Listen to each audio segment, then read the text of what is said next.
In this next section, we are going to be looking at Matthew chapter 22 and verses 34 to 40. I am going to be reading out of the One Way New Testament, and like a lot of paperbacks, eventually the cover falls off. This is a translation that originally was done by Olaf M. Norley. Matthew chapter 22 and verses 34 to 40. The Pharisees held another meeting when they got news that he put the Sadducees to silence. Then one of them, a law teacher, in order to test him, asked, "Teacher, which is the great commandment of the law?" Jesus said to him, "You shall love the Lord your God with your whole heart, with your whole soul, and with your whole mind. This is the first and great commandment. And the second is like it in importance. It reads, You shall love your neighbor as yourself. On these two commandments, all the law and prophets are based."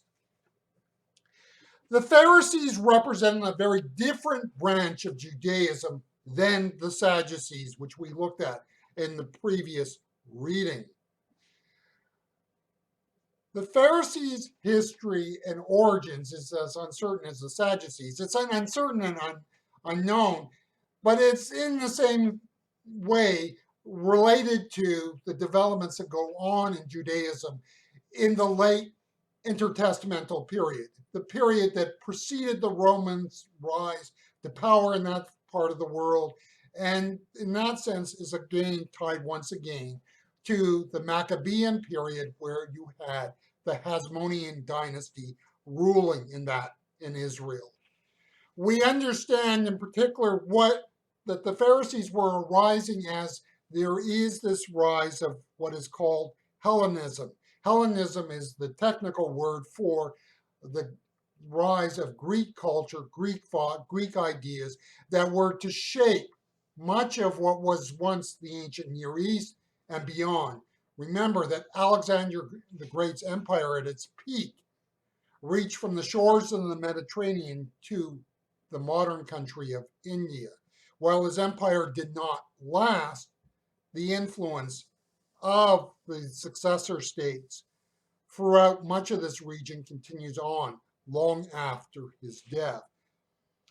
The Pharisees were therefore a reaction to Hellenism. And in a sense, well, Sadducees are, but it's in a different sort of way. The Sadducees do so by, I guess you could say, a retreat to a cultural sort of form of Judaism, which is centered on the temple, whereas the Pharisees, their vision and version is centered on the text of the faith. The Pharisees were focused on what we call the Old Testament and the meticulous adherence to it. The Pharisees, in their zeal to be true to Scripture, created a situation where they turned the Old Testament into the ultimate rule book. Now, when you look at the post-New Testament history, their destiny, that is, the Pharisees and Sadducees, were very different. The temple of the Jews was destroyed in AD 70 by the Romans. Ergo, that means eventually the Sadducees disappear from history because the basis or foundation of their movement is gone. The Pharisees were to survive in Judaism in spite of the destruction of the temple, because they were better prepared for the destruction of the temple. Because the Sadducees, while focused on the temple, the Pharisees were centered on the synagogue. And the synagogues, of course, become the standard bearers and the centers of Judaic life moving forward as we move out of the first century and beyond. And so the Pharisees were to continue to be a present force in Judaism, but simple story told, they morph into what we know as the rabbis or the rabbinic system. So in that way, the Pharisees have a far more important legacy in Judaism than the Sadducees. The Judaism of Jesus' day came in many flavors. And one of the problems is when people look back at this era is They fail to understand that our understanding of Judaism takes a very slender slice of a whole pie. Judaism in the first century was a far more uh,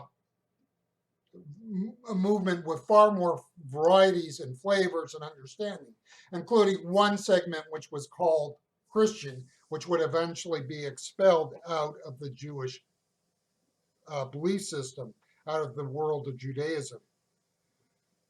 The synagogue and its emphasis on written texts would be the way that the Pharisees rebuild the Jewish faith, because the temple and its rites, rites, are gone. Jesus was closer to the Pharisees in beliefs and approach than he was to the Sadducees. So when Jesus rebuked the Sadducees for not believing in the resurrection of the dead, the Pharisees were cheering in the background. The Pharisees represented the religious tendency to turn the faith into a series of repeatable rules. The faith at its worst puts at its center the performance of rules at the expense of a relationship with God. Jesus put the emphasis on the relationship at the expense of keeping the rules of religion. It was not that Jesus said there was no standards to uphold, as much as he was saying a religion that did not lead to a living and dynamic relationship with God was a dead religion, a useless religion. And the above paragraph is the background needed to understand Jesus' response to the Pharisees in Matthew chapter 22 and verses 37 to 40. Jesus, unlike the Pharisees, made the focus of religious belief a living, dynamic relationship with God. Now, one caveat here is understand we're using a generalization. There clearly were Pharisees of faith and of commitment. We are talking of the movement as a whole. Notice that Jesus was originally asked to give the greatest commandment. Now, Jesus, in his response, he either gives two commandments or one commandment with two parts. It depends on how you look at it. The point is that Jesus is defining what a relationship with God does.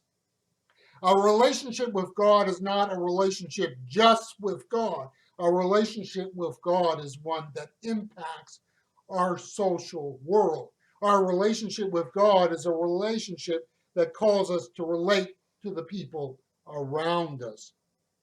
A relationship that is living and vital means that relationship with God leads us to a relationship that loves people in truth and practice. John Wesley, the father of the Methodist movement, his dates are from 1703 to 1791, wrote, "The gospel of Christ knows of no religion but social, no holiness but social holiness." You see, the Pharisees' approach led to a system of rules that exalted the individual. Jesus said, "A love of God always leads us to love our world for him and to go back into our world with the gospel of Jesus Christ."